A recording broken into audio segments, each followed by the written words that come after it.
Hola a todos, bienvenidos. ¿Cómo están? Espero que muy bien. Buena noche a todos. Buen inicio de mes también, que estamos empezando. Y bueno, gracias por estar aquí y por querer, junto con un servidor, aprender, porque pues uno aprende más enseñando este tema muy importante que es la obesidad. Así es que bienvenidos todos de varios países. Estamos muy contentos por ello. Algunos colegas, amigos médicos que están por aquí, pues gracias por estar presentes. Soy el doctor Uriel Barraza Muñoz, para quienes no me conozcan, director general de MedScientific. Y bueno, soy parte también del Colegio Mexicano de Obesidad y Nutrición. Y el día de hoy vamos a ver justamente el enfoque integral de la obesidad, ¿no? Eh, Tiene como objetivo hacer reflexión sobre la nueva terminología y sobre hacernos conscientes de que cuál es la razón por la cual esta patología, porque pues la obesidad es una patología, está infradiagnosticada, aunque la vemos en el hábitus exterior de nuestro paciente, ¿no? Como ejemplo rápido, viene un paciente al consultorio por una faringoamigdalitis bacteriana, tratamiento, todo bien, pero pues, tenía sobrepeso y obesidad y no se fue con tratamiento para el sobrepeso y la obesidad, ¿no? Ahí es donde estamos fallando. Vemos, pero no queremos ver el problema. Entonces, vamos a comenzar. Bienvenidos todos. Si tienen alguna pregunta al final, activaremos el chat para poder retroalimentarnos entre todos los que quieran opinar. Al igual que al final se va a poner el enlace de asistencia donde van a poder generar su constancia. Y bueno, bienvenidos todos. Gracias al equipo de MedScientific que está pendiente sobre todo lo que pasa aquí tras bambalinas. Y bueno, comencemos. Bienvenidos. Vamos a comenzar con unos números muy interesantes que justamente salieron a finales del año pasado, ¿no? De la Federación Mundial de la Obesidad, ¿no? En cuanto a la estimación de casos de obesidad que tenemos o de esta incidencia que existe de sobrepeso y obesidad en el ser humano, ¿ok? Vemos una tendencia que ha estado en las últimas décadas, pues con la alarma ante los sistemas de salud mundiales sobre que esto se va eh, creciendo de manera exponencial, ¿no? Parece que vivimos en un estado, bueno, en un planeta pro-obesogénico, porque pues los números siempre van al alza, ¿no? Estas son unas eh, proyecciones en cuanto a la tendencia que hay de casos actuales o esta incidencia de sobrepeso u obesidad y las estimaciones que se están haciendo hacia 2025, 2030, 2035. ¿Qué podemos ver de esto? Bueno, pues datos sí, meramente alarmantes, pero más que ello, vean, eh, adultos, obviamente mayores de edad, que tengan el diagnóstico por IMC de obesidad, que la OMS nos dice que es arriba de 30 de índice de masa corporal. Vean, en el 2020, que no tiene mucho, hace 4 años, hace ayer, porque fue la pandemia, parece que se fue muy rápido, el tiempo, vean, había apenas casi 1.000 millones de personas con este diagnóstico, ¿no? Lo que es 810 millones, ¿ok? Porque es antes del billón. Y vean cómo en 15 años este número se va a duplicar totalmente, a tener ya 1,53 millones, o lo que es lo mismo, 1.530 millones de personas con obesidad sobre la faz de la Tierra, ¿no? Lo que va a representar hasta un 50% de los adultos que van a estar hasta 2035 en la Tierra con obesidad. Entonces, se va a volver una media que aquí es donde reflexionamos a nivel estadístico que la media o la normalidad, más bien, la media no significa pues la normalidad como tal, ¿no? Porque aquí la media ya va a ser un estado progresogénico, pero pues no va a ser lo normal, sino eso es esa tendencia nada más. Y abajo, pues bueno, algo no menos alarmante, que es la estimación global de casos o la incidencia de obesidad, pero en niños, y se ve pues que en los niños está creciendo muy grande este número en cuanto a los casos de obesidad y sobrepeso y todo lo que ello conlleva. Ahorita se está pediatrizando el espectro metabólico de la obesidad, ¿no? Porque el manejo de la obesidad y del síndrome metabólico y de sus repercusiones que tiene a nivel sistémicas, pues se está viendo en adultos, se trata en adultos, pero ¿qué pasa con los niños? Puede haber niños con hipertensión, puede haber niños con hipertrigliceridemia, con hipercolesterolemia, con dislipidemias como tal. Pues claro que sí, solo que hace años, hace décadas no se veía porque no, incluso había desnutrición, ¿no? No había este exceso de peso. Entonces estamos viendo casos donde hay niños que debutan con diabetes mellitus tipo 2 que no sabemos a veces si es una diabetes tipo 1 o una LADA o la intermedia o de plano si pasa a diabetes juvenil o diabetes tipo 2 y ya tienen datos de resistencia a la insulina, debutan con hipertensión. Niños, imagínense, niños, una enfermedad que sus complicaciones podrían estar por ahí de los 40 años, pues vean aquí desde la secundaria ya pueden empezar a tener problemas. Entonces, pues bueno, México actualmente se encuentra en el primer lugar de obesidad infantil, y pues tengamos en cuenta que esos niños van a crecer y van a ser adultos obesos. Entonces, muy pronto también quizás seamos el número uno en obesidad también en pacientes adultos. ¿Ok? Pero ¿de qué nos morimos? ¿De qué se mueren las personas? ¿De la obesidad per se o de las complicaciones que conlleva la obesidad? Porque la obesidad es muy interesante, es enfermedad, pero también es el preámbulo, el gatillo de varias enfermedades más. Entonces es el antecesor de un estado de disregulación o de ¿cómo decirlo? De esta falta de coordinación metabólica que nos genera muchos problemas, incrementando de sobremanera el riesgo cardiovascular. ¿Ok? Y vean, aquí tenemos, son datos que justamente vienen de una famosa publicación que se las voy a recomendar que se llama el Atlas de la Obesidad, donde vienen las principales tendencias que están globalmente en cuanto a la obesidad y divididas también por países y viene una infografía por país. Y bueno, esta gráfica viene de ahí, de la edición de este año 2024, donde nos dicen que pues la mayor causa de muertes no contagiosas, que de enfermedades no contagiosas o no transmitibles, están relacionadas totalmente con la obesidad. Pero fallecemos o fallecen las personas de complicaciones de diabetes mellitus tipo 2, de infartos, de eventos vasculares cerebrales. E incluso, ¿no? Hay ahorita, pensamos muchas veces que el cáncer va a un aumento, pero la verdad es que no tanto. O sea, los casos más grandes ni siquiera son de cáncer, son de obesidad, de diabetes, de síndrome metabólico, que después se convierte en un factor de riesgo para desarrollar ciertos tipos de cánceres, ¿no? Parece que hablamos de lo mismo, parece que hablamos de que la obesidad parece un diamante y vemos la cara que nos corresponde ver de cualquier lado y vemos una patología concreta, pero estamos viendo el mismo espectro de esta disregulación metabólica del paciente.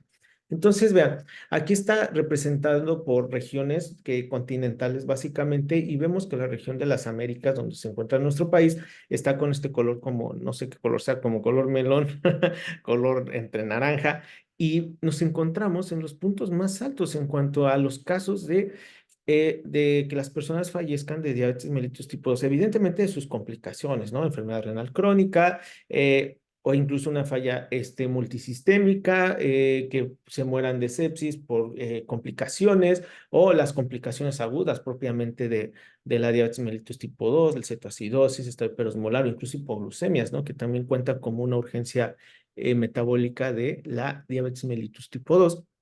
Y bueno, vean cómo las neoplasias, pues en realidad son los menos casos, ¿no? En México, la causa número uno de muerte, quitando el COVID y lo que pasó, pues bueno, siguen siendo las enfermedades, las complicaciones de enfermedades metabólicas o crónico-degenerativas, ¿no? Y de hecho, pues bueno, la mayoría que vimos pacientes COVID, pues nos daban miedo. Bueno, se puede decir así, ¿no? Pero teníamos más atención en los pacientes que tenían obesidad o un antecedente de hipertensión, síndrome metabólico, hipertrigliceridemia, dislipidemias, decíamos, ay, este paciente se puede complicar. Y fue así, ¿no? Los pacientes que se complicaron y los mayores que fallecieron eran los que tenían una comorbilidad, alguna enfermedad preexistente. Ejemplo, a mí me dio COVID y seguramente a todos de aquí nos dio COVID y seguimos aquí, ¿no? Entonces, vemos que este estado de desregulación metabólica, este estado proinflamatorio multisistémico, pues es estar de alguna manera inmunodeprimido y nos va a generar tendencia a estar enfermos y ahorita vamos a ver de qué enfermedades. Vean, este análisis es bien interesante, es lo que les platicaba en el primero o segundo slide. Ya se está estudiando qué pasa en los pacientes pediátricos que tienen incremento en el índice de masa corporal. Y vean, se encuentran niños con hipertrigliceridemia, perdón, con hiperglicemias desde la edad infantil. Pacientes, niños con hipertensión arterial. Pacientes, otra vez, niños con bajo HDL, que sabemos que es el colesterol bueno. Entonces, esto, pues ya es traducción de un síndrome metabólico en la infancia. E imagínense, si los pacientes adultos que debutaban con síndrome metabólico, ejemplo, por ahí de los 40, 50 años, fallecían de esas complicaciones a los 65, 70, imagínense los niños que a los 10 años debutan con síndrome metabólico. ¿Cómo va a ser su carga de morbilidad en todo su desarrollo productivo en este caso del niño? ¿Llegará a la edad adulta? Pues quién sabe, ¿no? Aún no sabemos eso, ¿no? ¿Cuántos niños con síndrome metabólico fallecen antes o tienen muerte prematura? Pues aún no se hacen tantos estudios o no se llega a la muestra tan grande como para hacer la estadística, pero es un problema que existe y que debemos empezar a tratar e identificar. No estamos en el momento donde, ok, un niño con obesidad pues no es normal, no es bonito, no es más tierno, no, es una enfermedad que hay que tratar, ¿no? Respetando la inclusión, yo respeto mucho, mucho la inclusión, pero del lado médico pues no está, seríamos nosotros como profesionales de la salud, cometer esa iatrogenia de hacernos ciegos de esta enfermedad, si no la diagnosticamos y si no la tratamos, ¿no? Seríamos parte del mismo problema. Seguramente muchos de los que estamos aquí conocemos la famosa ENSANUD, ¿no? La Encuesta Nacional de Salud y Nutrición que se hace a través del Instituto Nacional de Salud Pública y que nos dictan los problemas que tenemos en nuestro país, ¿no? Que se han venido replicando los últimos años. Siempre los mismos porque vamos a esa tendencia de comorbilidad metabólica y vean, aquí está una tabla bien interesante que nos resume nuestra problemática actual. Esto se publicó este año, porque es de la ENSANUD del 2022, de la ENSANUD continua, y nos habla que la muestra de pacientes para esto, es muy interesante cómo se hace también el análisis estadístico, cómo se elige la muestra representativa de toda la población mexicana. Pero vean, aquí la muestra fue de 8,000, 563 pacientes, ¿ok? La muestra expandida a través de millones, pues nos da un total de adultos de 83 millones de personas, ¿ok? Entonces, aquí nos dicta, vean, ¿cuántos hombres mayores de edad están con peso normal? El 25%. ¿Cuántos tienen sobrepeso? 41,2%. ¿Cuántos tienen obesidad? 32%. ¿Ok? ¿Cuántos tienen adiposidad abdominal? Que es uno de los criterios que ya se está manejando y se está estadificando a nivel internacional, que es mejor la circunferencia abdominal que medir propiamente el índice de masa corporal. ¿Por qué? Pues porque el ejemplo claro, si vemos un paciente que hace mucho ejercicio, que es fisicoculturista y sale con un IMC elevado, pero no es obeso, sino que tiene exceso de masa muscular. Entonces, es por ello que a veces nos dan falsos negativos o falsos positivos y ahora se dice, ok, un criterio del síndrome metabólico es que tenga obesidad, pero obesidad abdominal, ¿no? Y es donde se está viendo. Vean, el 81 por ciento de los pacientes, más bien de los hombres en México tiene obesidad abdominal o el índice de la cintura, la circunferencia abdominal elevada al número o al valor de referencia normal. En las mujeres, ¿qué pasa? Pues igual, lo mismo, tenemos alta prevalencia en cuanto a sobrepeso y obesidad, ¿no? Entonces, ¿qué nos da? Pues básicamente que de todos los adultos hasta el 2022, porque pues ahorita se han modificado un poquito las cifras, pero tampoco es que se modifiquen tantísimo, pues vean, había por ahí de 83 millones de personas con alguna alteración que genera sobrepeso u obesidad y que seguramente tienen síndrome metabólico. Entonces es una condena, pues seguramente sí. Vean, estas 80 millones, bueno, 83 millones de personas, seguramente cuál va a ser su desenlace de la vida. Pues seguramente una agudización de su diabetes, de su hipertensión, de su hipertrigliceridemia, hipercolesterolemia. Entonces, he ahí el gran problema que tenemos de salud y que se gasta la mayoría del presupuesto en salud en atender a estos pacientes con agudizaciones de algo que es crónico. Entonces, pues es un problema verdaderamente grave y mundial donde ningún sistema de salud va a poder atender estos 80 millones de personas con agudizaciones en un futuro. No existe ningún país que pueda soportar. Entonces, bueno, como datos que nos podemos quedar, si tenemos un 100% de población en el país, ¿cuántos tienen peso normal? El 23% de los pacientes. Bien fácil, de 100, solo 23. ¿Cuántos tienen sobrepeso? 38 personas de cada 100. ¿Cuántas tienen obesidad? 37 casi de esas 100. Pero si nos ponemos a medir la circunferencia abdominal de 100 personas, 81 tienen incrementado ese índice a la normalidad. Vean, 81 personas están cumpliendo este criterio de circunferencia de la cintura alterada. La obesidad abdominal, la obesidad visceral, que muchas veces leemos, ¿no? Ese es el verdadero problema. Ahora, se nos había dicho que la obesidad era un estado inflamatorio persistente, que si bien no es agudo, porque agudo, ejemplo, pues es una infección, ¿no? Si ahorita nos da alguna gastroenteritis y bacteriana y nos da fiebre, pues esa es una inflamación aguda donde nos da fiebre, signos, síntomas, inclusive puedes llegar hasta el hospital, ¿no? El tema de la inflamación es que sí es inflamación, pero es de bajo grado. En la literatura lo pueden encontrar como inflamación crónica de bajo grado o inflamación crónica sutil. Sutil porque carece justamente de esa agudización de que nos suba la temperatura o tengamos criterios de sepsis o de lo que ustedes quieran. Entonces, por eso pasa de alguna manera desapercibida. Pero vean, esta inflamación crónica no dura una semana, no dura un mes, dura años. E imagínense tener una hiperestimulación de tu sistema inmunológico hacia lo inflamatorio. Entonces tú vives, nosotros vivimos inflamados. Eso es muy malo, pues claro, porque nos da muchas de las patologías que ahorita vamos a revisar. Entonces, pues la inflamación sabemos que es una respuesta normal del organismo ante defenderse de algo extraño, ¿no?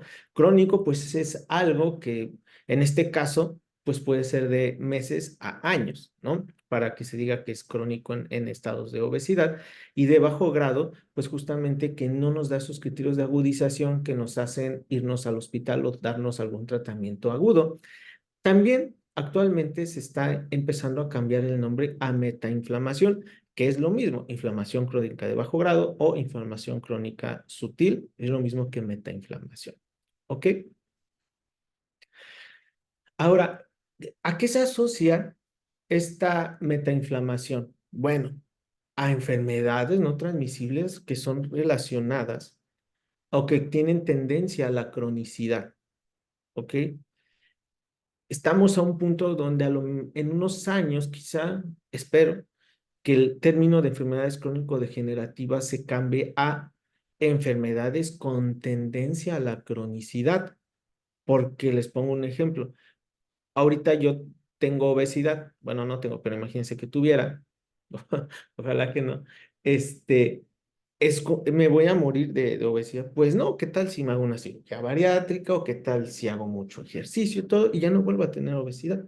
Entonces, la obesidad no fue crónico-degenerativa, sino es tendencia a la cronicidad, pero se puede revertir. ¿Ok?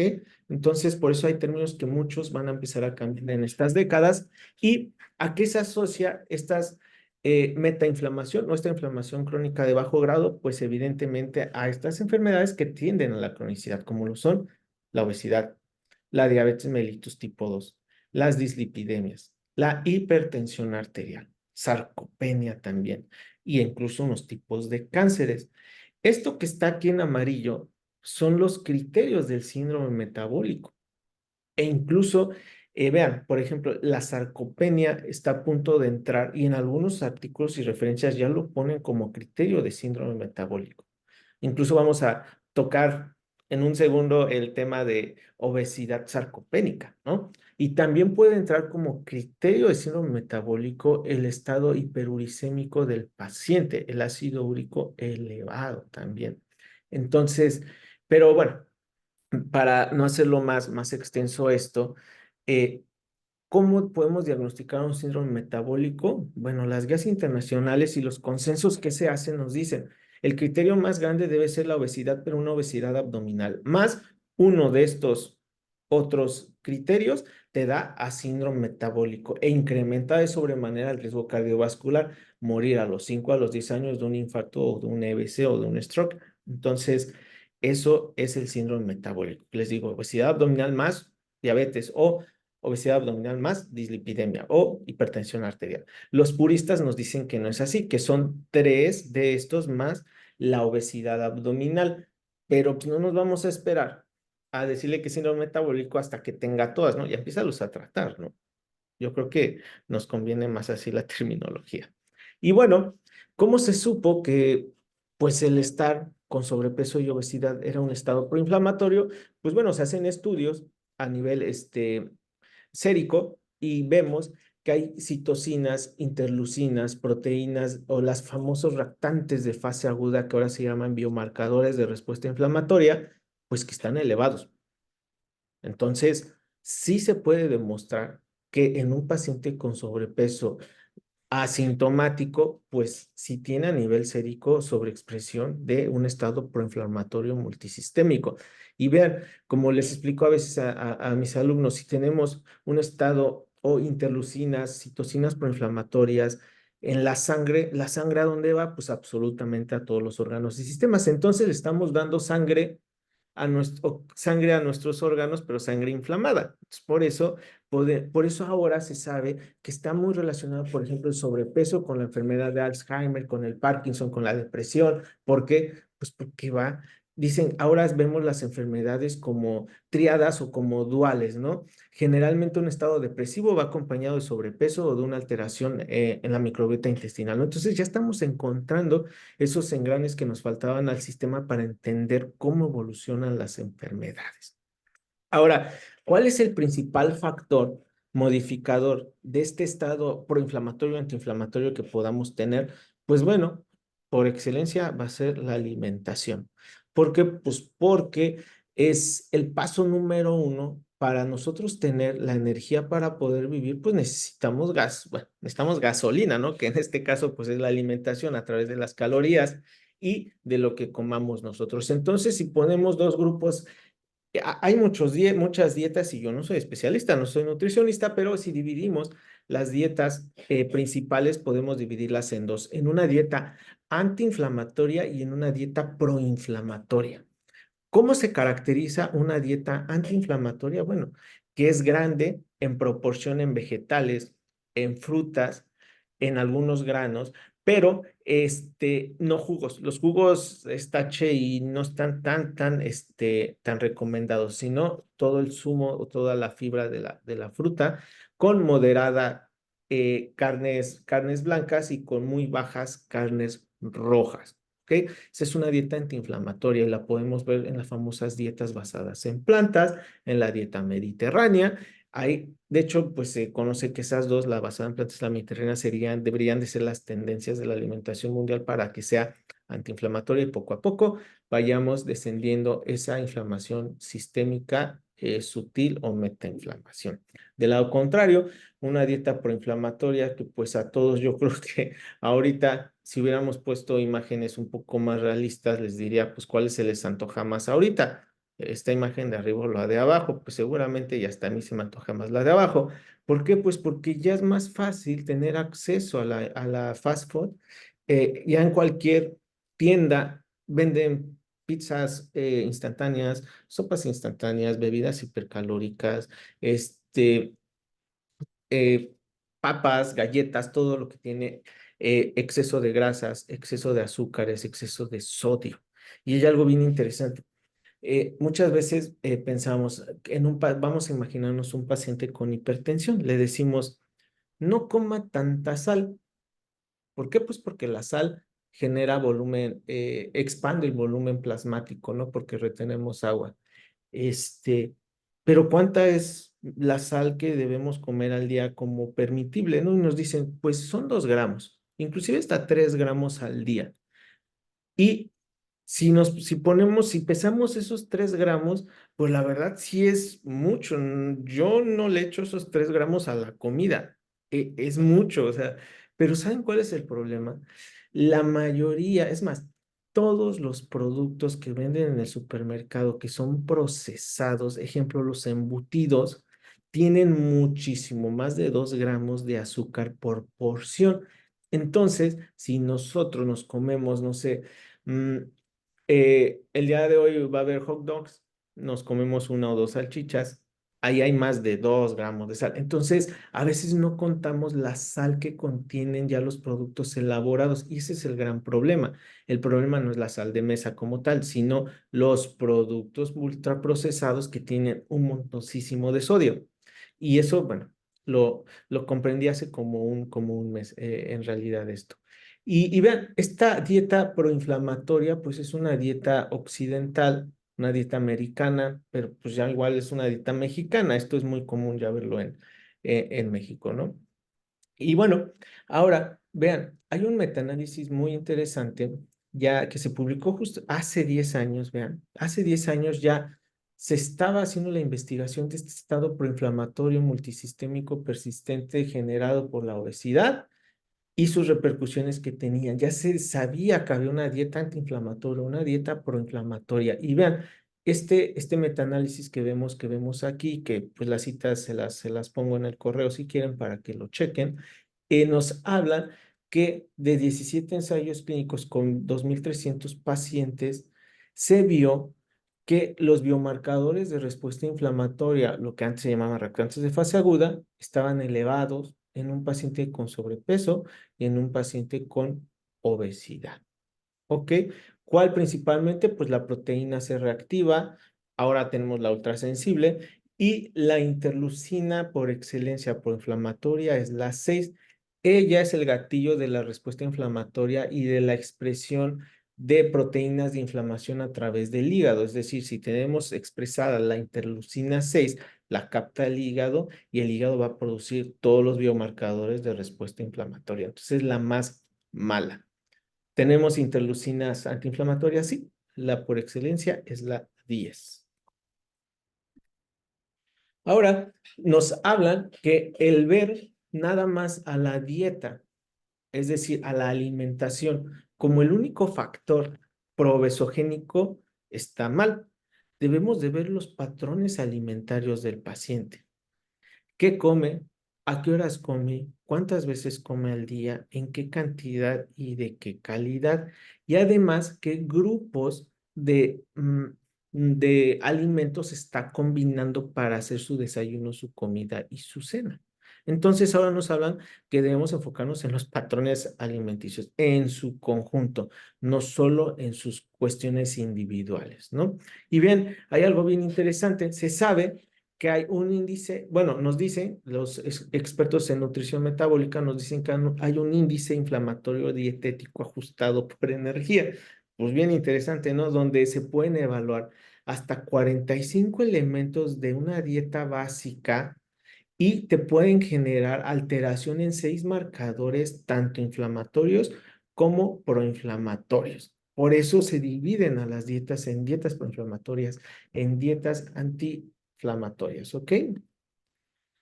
Entonces, como les comentaba, cuando estábamos viendo estas tendencias y estas gráficas del inicio, más bien que gráficas eran tablas en cuanto a la incidencia de obesidad en nuestro país, pues pareciese que vivimos en un estado pro-obesogénico, en un país o en un mundo que hace que hay tendencias a la obesidad. Quizá el vivir es el principal factor de riesgo para la obesidad, ¿no? Como nos dice el libro de patología, el Robbins, que el vivir es un factor de riesgo para desarrollar cáncer, ¿no? Pues ya va a pasar lo mismo aquí con la obesidad.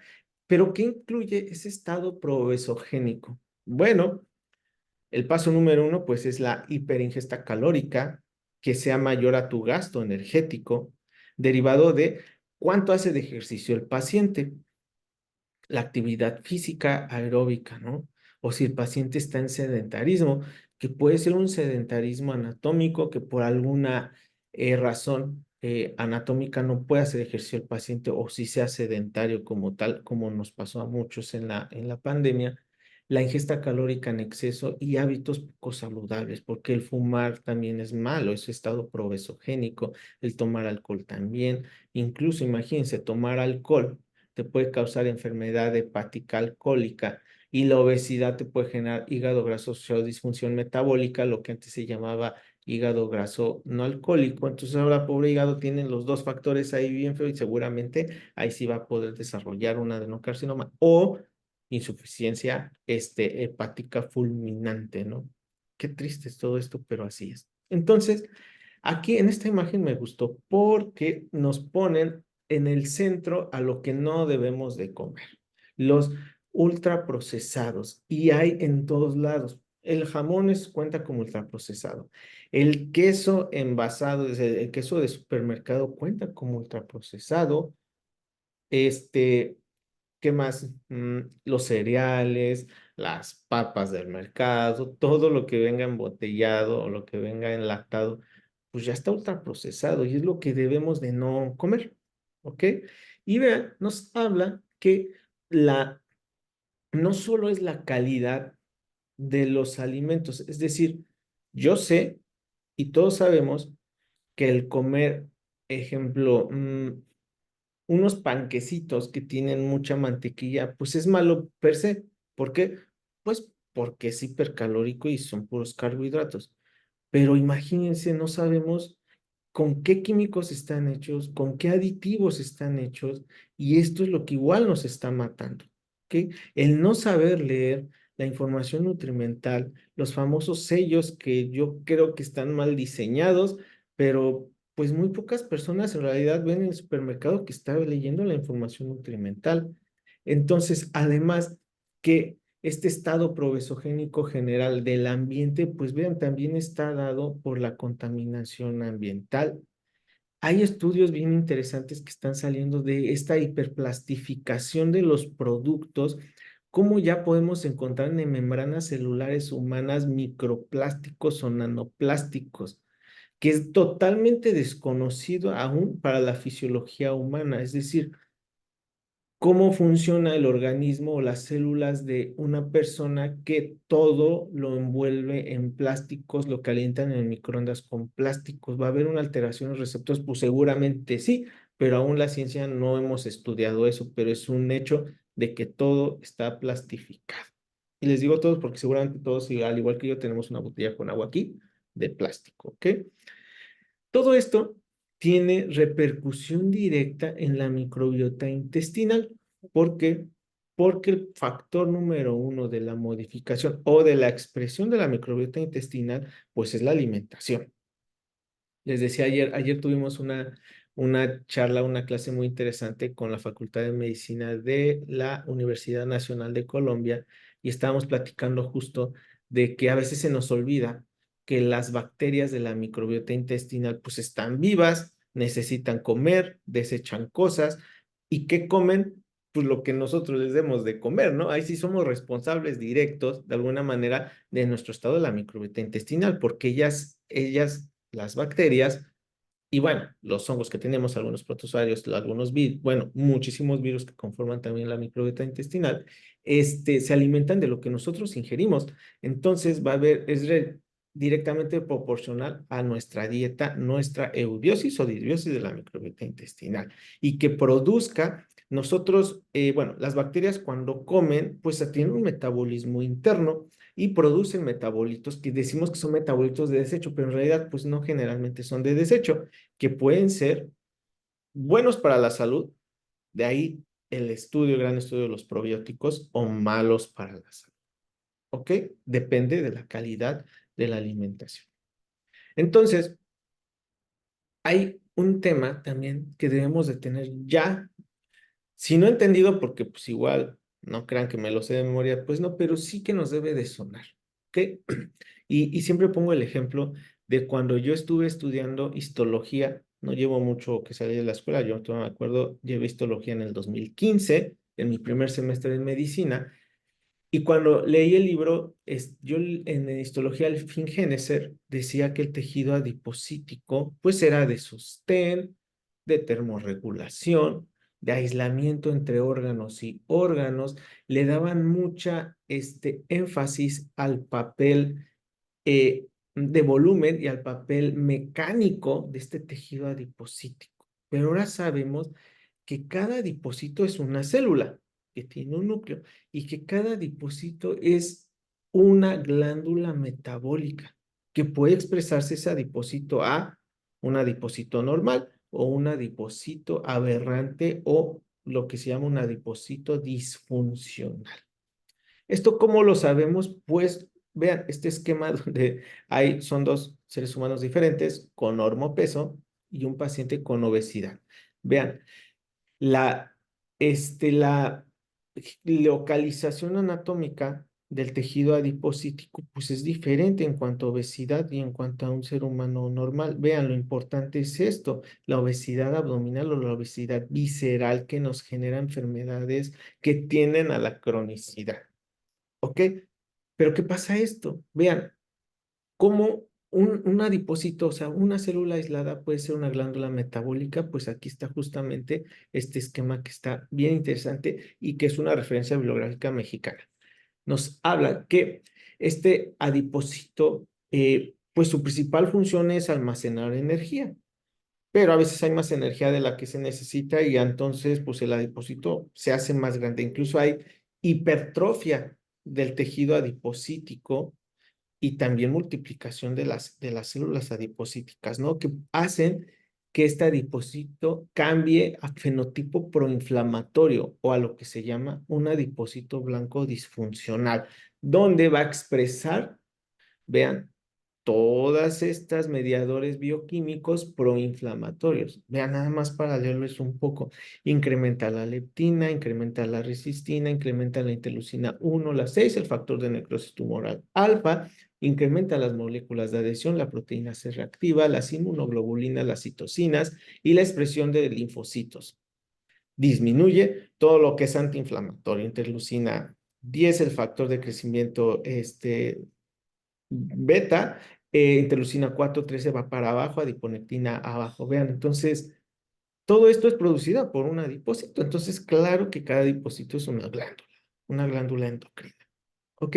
¿Y qué pasa cuando este adipocito blanco disfuncional se expresa? Hay una sobreproducción o una duplicación en exceso o esta hipertrofia del adipocito, hay reclutamiento de las células blancas, linfocitos, macrófagos, células cebadas, fibroblastos. Bueno, un fibroblasto no es célula blanca, ¿verdad? Un linfocito B sí, y hacen que se genere un entramado del. ¿Por qué es difícil bajar de peso y por qué es difícil desaparecer un poco la grasa abdominal?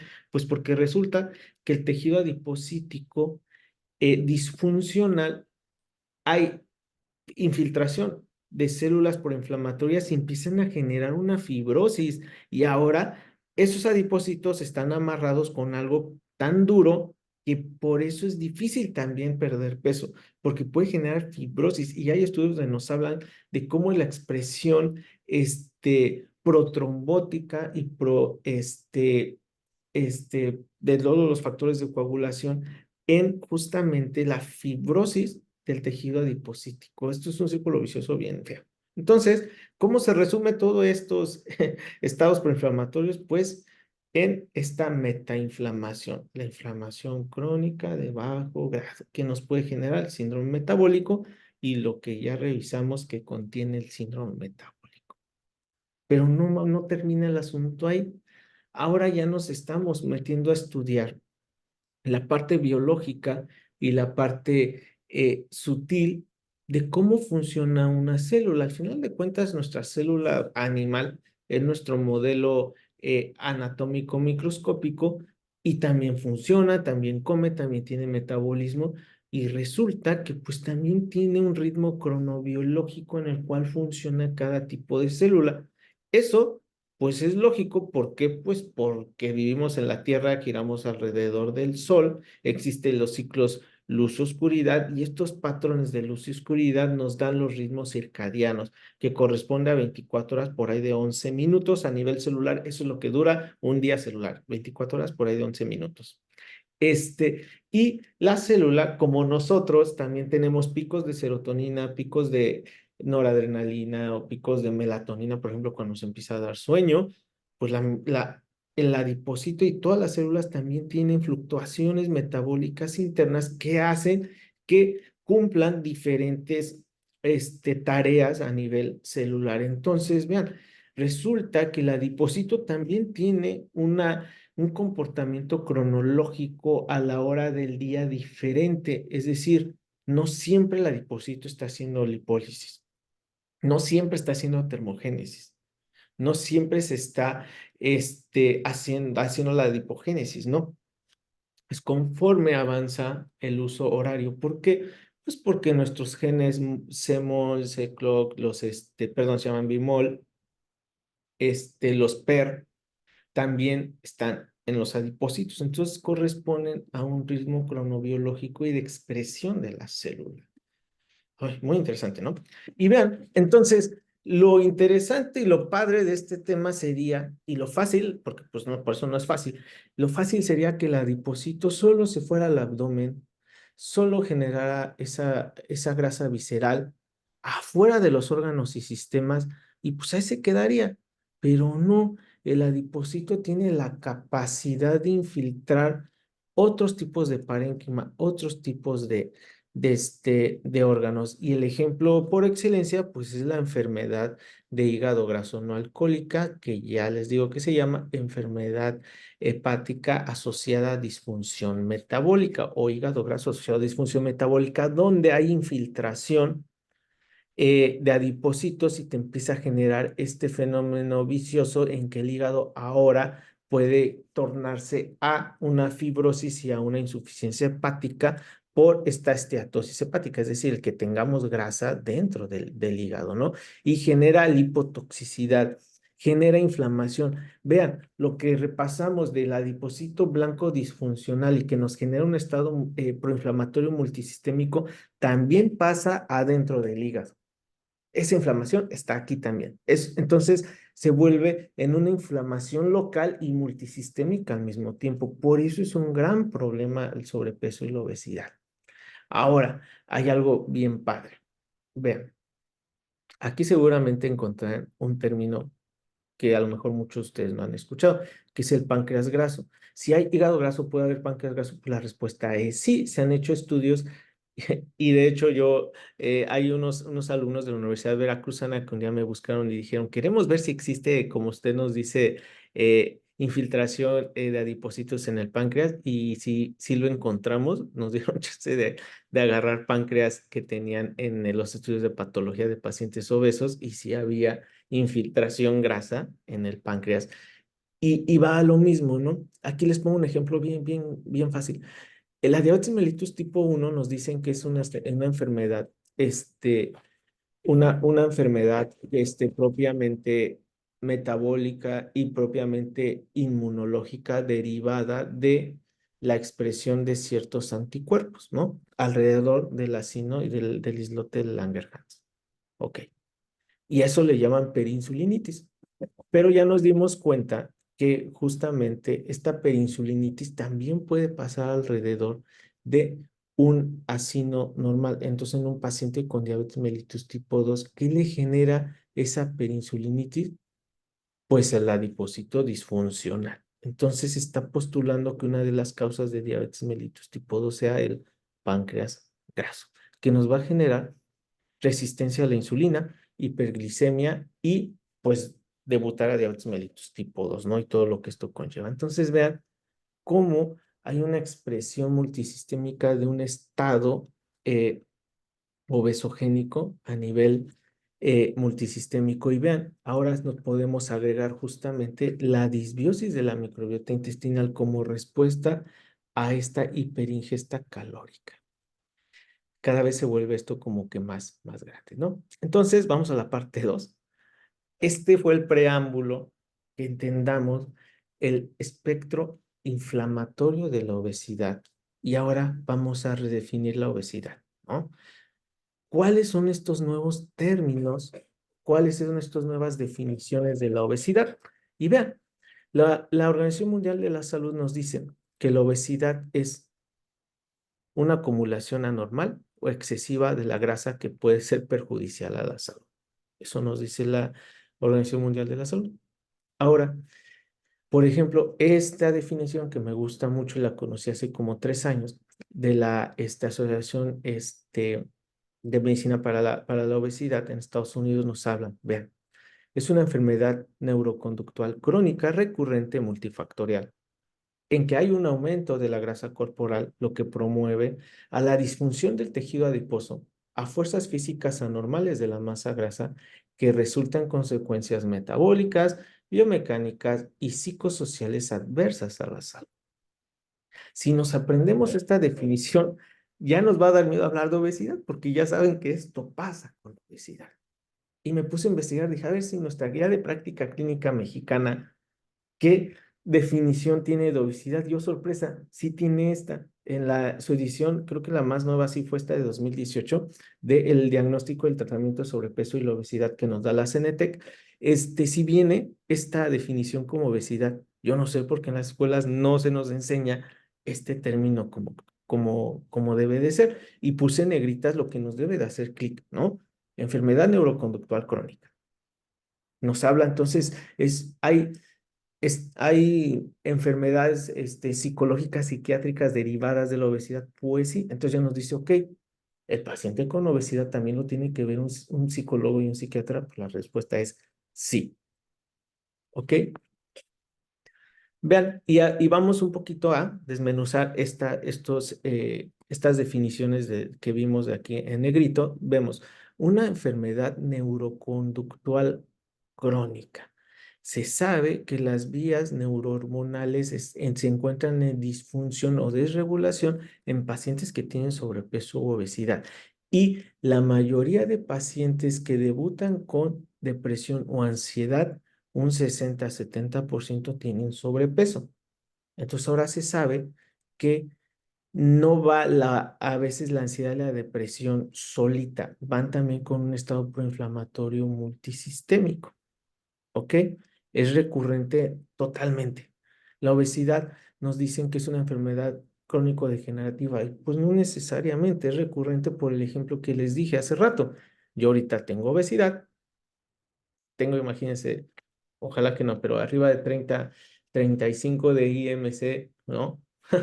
Arriba de 40, imagínense, ya con diagnóstico para cirugía. Y me le echo ganas, hago todo lo que tengo que hacer, entro en un plan con un equipo multidisciplinario y en 5 o 10 años entro a mi peso ideal. Me gustó tanto estar en mi peso ideal que ya nunca desarrollé obesidad. Me curé de la obesidad. Sí, se puede, pues sí, claro que se puede, echándole ganas y con un tratamiento multidisciplinario. Pero después, otra vez me hago sedentario, ya me retiro y empiezo a comer lo que quiera, a vivir la vida. Al final, algo nos hemos de morir, eso es lo que decimos, y vuelvo a tener obesidad. Es recurrente. Entonces, por eso dice, es recurrente, con tendencia a la cronicidad, pero no se tiene que hacer crónica. Bueno, no debería. Ahora, multifactorial.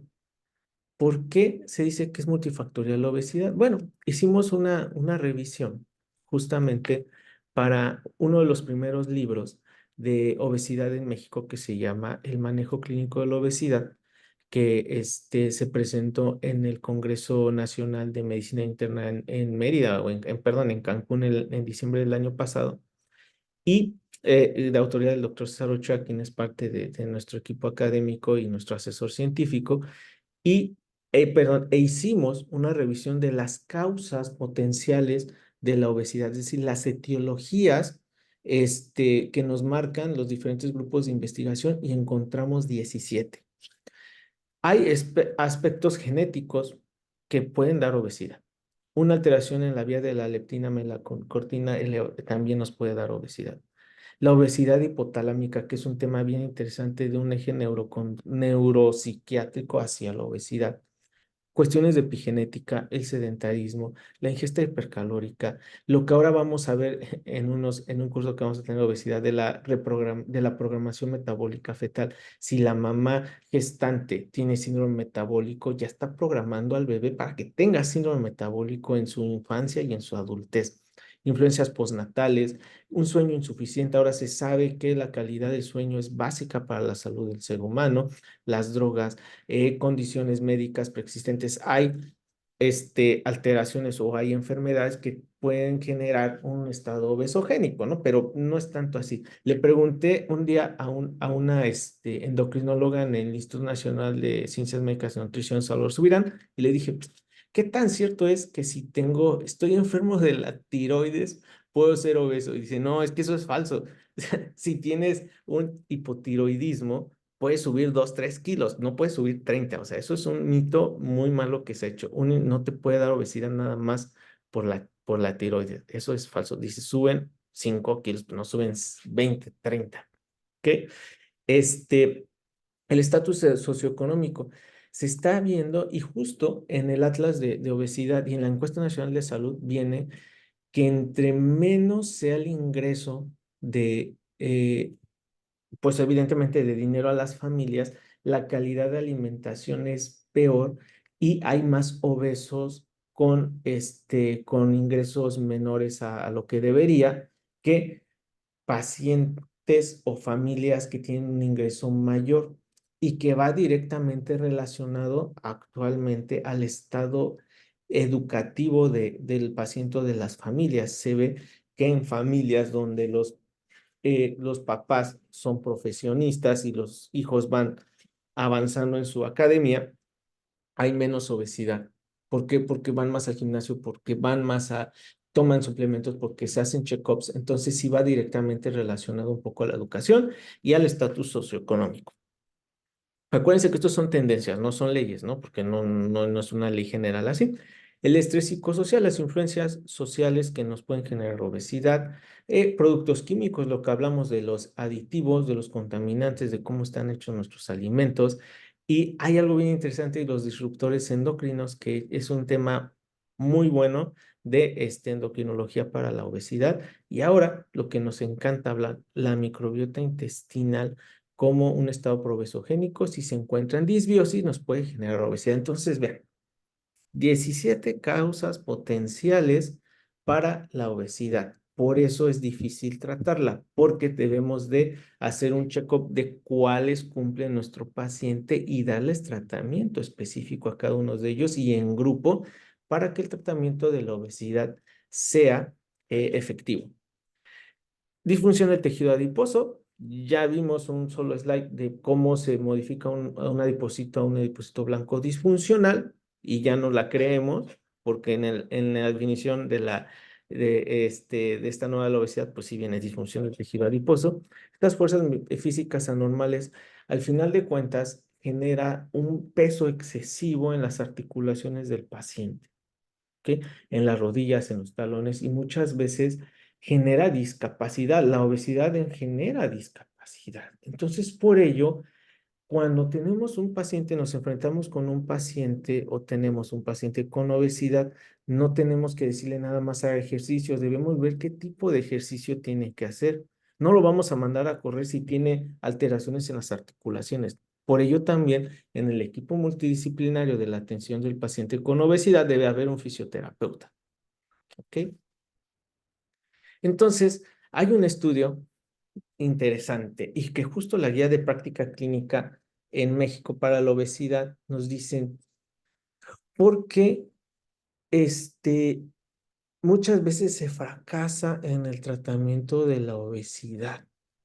ese error del médico, ese error del paciente, ese error del sistema, ese error de todos tus 17 causas potenciales para la obesidad, ¿o qué pasa? Y en la guía práctica clínica hicieron de alguna manera un metaanálisis, hicieron una revisión sistemática de 24 estudios y lo que encontraron es que hay una pobre motivación, hay una presión social alrededor del paciente con sobrepeso y obesidad. La mayoría de pacientes con sobrepeso y obesidad mencionan que tienen una falta de tiempo para hacer ejercicio. Hay limitaciones en la salud físicas, hay pensamientos negativos, puede incluso llegar a ansiedad o estados depresivos o a depresión diagnosticada que necesita tratamiento. Hay restricciones socioeconómicas generalmente.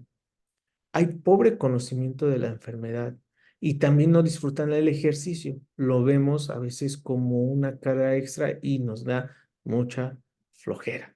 Eso es la principal causa por la cual el tratamiento para la obesidad muchas veces no funciona como debería funcionar. Y entonces agregamos al equipo multidisciplinario a un psicólogo, psicóloga, inclusive a un psiquiatra.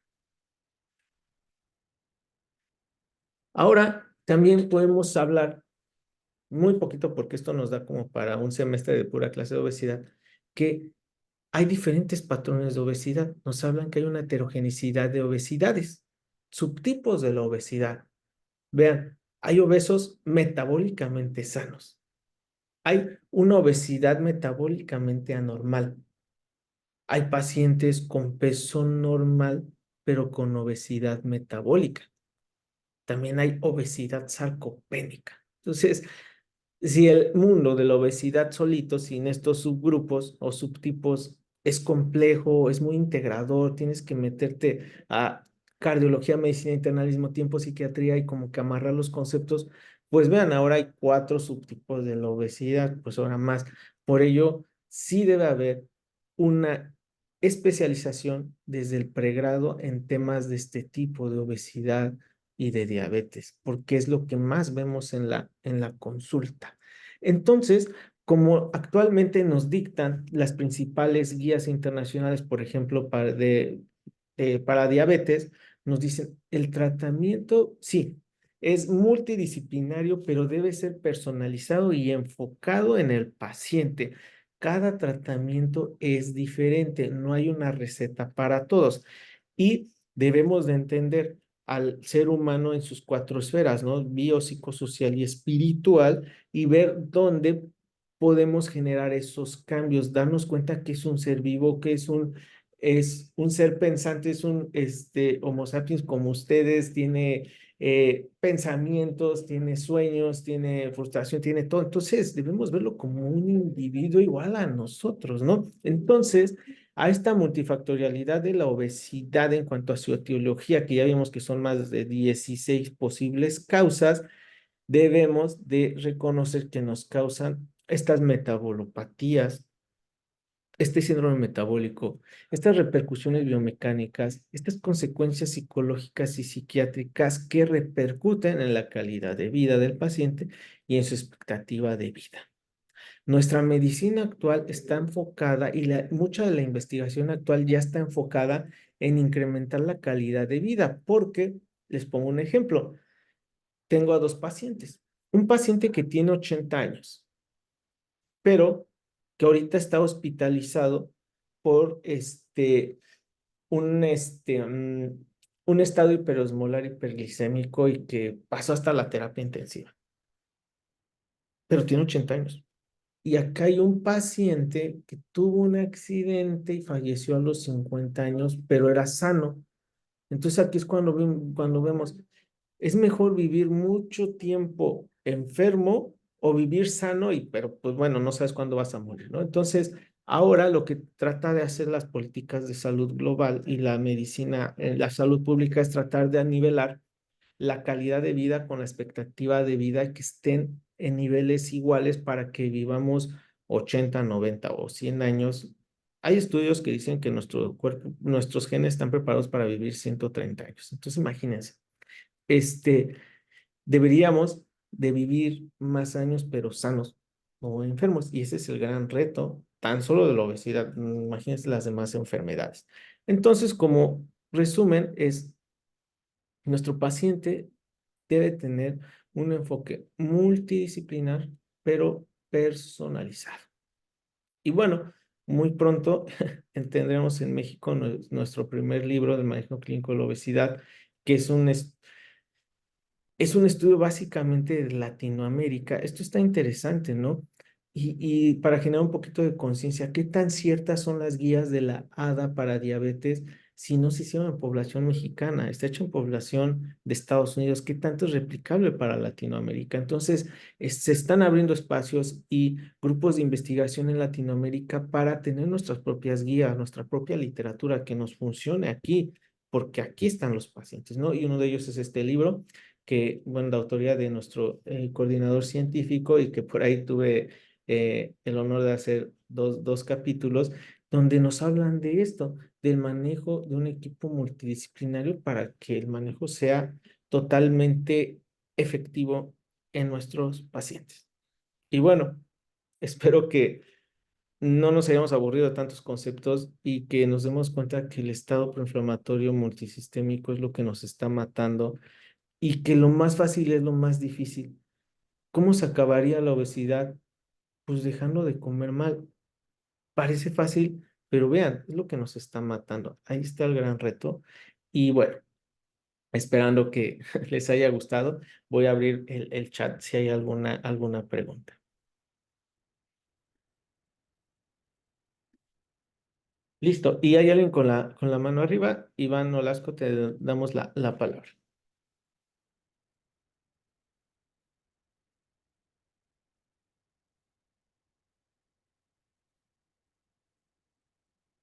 Buenas noches. Hola, sí, sí te escuchamos. Buenas noches. Bueno, espero que mi participación no sea tan amplia, pero creo que sí lo va a ser. Eh, la presentación y el curso en este momento creo que fue excelente. Tocaron temas que estaba yo pensando en documentar y en platicar en este momento, pero lo tocó muy bien, doctor. Creo que aquí hay un tema muy importante. Sé que hay compañeros de otros países. Ahorita pues nos encontramos en México. Y creo que en estos momentos de elecciones que vamos a tener en este país, hay un punto muy importante que he venido yo considerando en no poco menos de 20 años, y es la verdadera propuesta que los políticos mexicanos te hacen con respecto a lo que van a hacer en el transcurso de su sexenio, ¿no? Secretarios de salud que te proponen cosas. Creo que uno de los temas que tocó muy importante es ver la calidad laboral que tiene el mexicano, hablando de México, de cómo tienen una jornada laboral demasiado amplia, con horarios de traslado a sus casas amplios. Esto pasa en todo el país y me imagino que pasa en toda Latinoamérica, no nada más en México. Entonces es una de las cuestiones que tenemos que considerar mucho al elegir a los candidatos presidenciales. No estoy hablando de política, pero creo que la salud se mezcla mucho con esto, porque al final esos son los malos hábitos alimentarios que estamos implementando en nuestra población de salud. Creo que ese es un tema muy importante que a ningún político se le debe tocar. No participamos los médicos en estas propuestas, sobre todo de salud, y creo que es muy importante considerarlas porque de ahí dependen, ¿no? Creo que tenemos un sistema de salud mexicano en el cual hay tres niveles de atención y que el primer nivel de atención está muy involucrado el médico familiar, el médico general en algunas instituciones, pero no nos enfocamos primordialmente en tener un área de entrenamiento físico. Creo que el monopolio del gimnasio privado que tiene México, no sé si desconozco en otros países, es muy importante porque sí vemos en las salas de gimnasios muchísima gente, pero creo que lo tocó muy bien, doctor, al final, la desmotivación, el no tener un psicólogo, o en este caso un psiquiatra de cabecera, creo que eso es lo que estamos ¿cómo se llama? Pues favoreciendo a que los tratamientos no se cumplan, ¿no? Me llama la atención que no tocó el tema, pero creo que eso es importante, porque dentro de la definición que usted dio de la Organización Mundial de la Salud de la obesidad, habla de cuestiones biomecánicas. Creo que el médico no está capacitado para entender la biomecánica del cuerpo.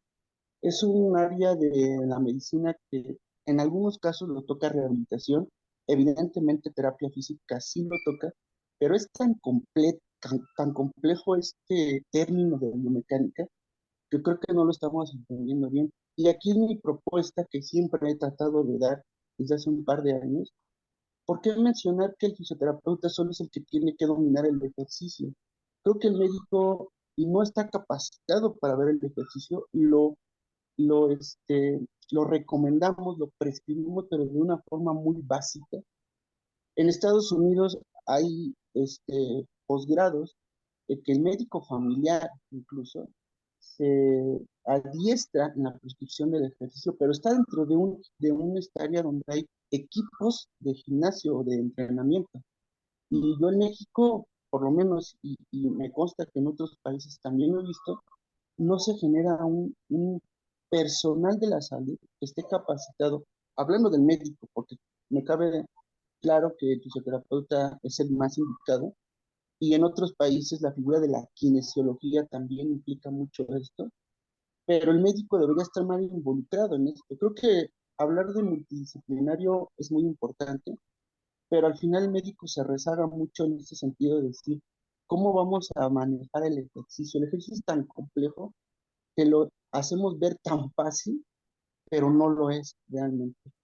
Creo que ahora con este grupo de MedScientific que me ha generado mucha satisfacción al estar viendo cómo van enfocados mucho en la nutrición y la microbiota, pero tampoco se ha tocado, esto ya lo he hablado antes y claramente el doctor me ha comentado que le están haciendo esfuerzos muy grandes para hacer posgrados de este tipo de involucrar áreas de la microbiota en el sistema de enseñanza médico, ¿no? Entonces, digo, no estoy haciendo proselitismo porque en realidad no lo quiero hacer así, pero creo que sí debemos como médicos, sobre todo ahorita que estamos en México, valorar estas propuestas, ¿no? Porque, digo, han pasado secretarios de salud indiscutibles en México y yo nunca le he visto una propuesta clara de generar estos tipos de cambios, ¿no? Tanto a nivel salario, a nivel tiempo laboral, ¿sí? Y sobre todo, por ejemplo, he visto en algunas empresas, sí, en México, que tienen como su área de gimnasio propio dentro de estas empresas, que son muy pocas, ¿no? Hablamos de aspectos de comportamientos sedentarios en el cual pasamos más de 5 horas, incluso el médico también lo hace, en una silla, ¿no? Y entonces ya no vemos como la actividad física una parte de la obesidad o la inactividad física como parte, sino hablamos de comportamientos sedentarios que también están involucrando en esto, ¿no? Creo Ujú, que hoy levanto la voz por ujú, esta situación que yo veo más precaria, pero que sin duda sí acercándose a profesionales como ustedes, están haciendo esa lucha, esa labor, pero creo que ahorita somos más de 300 personas en este grupo, y que es importante que sí despertemos más, ¿no? Creo que no solamente en México existe una alta especialidad en obesidad que hasta ahorita no permite la entrada que no sea un médico internista, y creo que es grave eso. Creo que el monopolio de generar una especialidad exclusiva de una universidad es grave. ¿Por qué? Porque deberíamos estar resolviendo problemas de otro tipo de cuestiones, integrando otros tipos de profesionales médicos y no médicos también, me cabe duda, ¿no? Bueno, en ese sentido creo que levanto la voz por esta situación y espero que en pocos o no muchos años podamos tener una participación en México más implícita en la política sin que caigamos en esta implicancia de ser políticos, ¿no? Más que nada para promover leyes, ¿no? No sé, claro. en este caso, ¿qué opina usted, doctor? Pues abierto la participación de otros compañeros por este tema tan grave, porque es mundial, evidentemente es mundial, y me consta que he estado conociendo sistemas de salud de otros países y creo que estamos perdiendo la batalla, ¿no? Eh, y bueno, en ese sentido creo que espero no haberme Mm. involucrado mucho en la participación amplia de mi comentario y tampoco lo vuelvo a reiterar, no tengo ningún interés político por ahora que vienen las elecciones. Pero bueno, ese es mi comentario, muchas gracias. No, gracias a usted. Pues nos deja mucha reflexión para todos, ¿no? Yo creo que estamos de acuerdo en todo lo que usted dijo y bueno, pues yo creo que hasta que no haya un presidente quizá médico no ponga en primer lugar la salud, porque es una realidad que la salud, al ser, al no ser un tema primordial, pues seguramente no va por ahí, pero pues nos toca a nosotros, ¿no? Seguramente este, cuando nos permitan tomar esas decisiones o generar un documento para presentar, pues bueno, nunca le huyamos para eso. Entonces, mucha reflexión de esto y estoy totalmente de acuerdo. Denme un segundo, vamos a compartir, antes de pasar a las últimas opiniones, vamos a compartir en el chat el enlace de asistencia y de las constancias que nos están pidiendo y como ya nos echamos un poquito más del tiempo, déjenme ponérselos.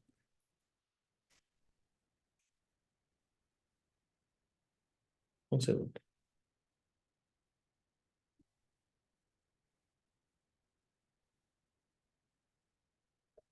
Ok, ahorita ya en este instante está en el chat el enlace de asistencia. Recuerden que también pueden poner sus comentarios de la clase ahí. Y ahí mismo se les pregunta si desean constancia de esta sesión que estuvieron aquí. Y bueno, el procedimiento se les hará llegar por correo acabando la sesión. Aprovecho esta pausa para, bueno, denme un segundo para compartir la pantalla correcta. Pero bueno, gracias por estar aquí, por escuchar a un servidor y por ser parte de Med Scientific, que pues todos ustedes son parte de también. Y bueno, aprovechando estos temas, porque el hablar de obesidad nos daría para un posgrado también. Estuve platicando con la doctora Ana Isabel Burguete la semana pasada sobre justamente qué está pasando con la obesidad infantil. Y ella es investigadora del Instituto Nacional de Salud Pública, tiene doctorado y justamente hace investigación en obesidad infantil y microbiota. Y bueno, le pedimos de favor que nos diera una clase para la siguiente semana. Están todos invitados. Mañana sale la convocatoria en redes sociales. Vamos a ver obesidad infantil, microbiota y alteraciones metabólicas con la doctora Ana Isabel Burguete García. Los invitamos. Y a quienes quieran un poquito profesionalizarse más en este tema de la obesidad, ahondar más. Vean lo que ahorita vimos en 1 hora 15.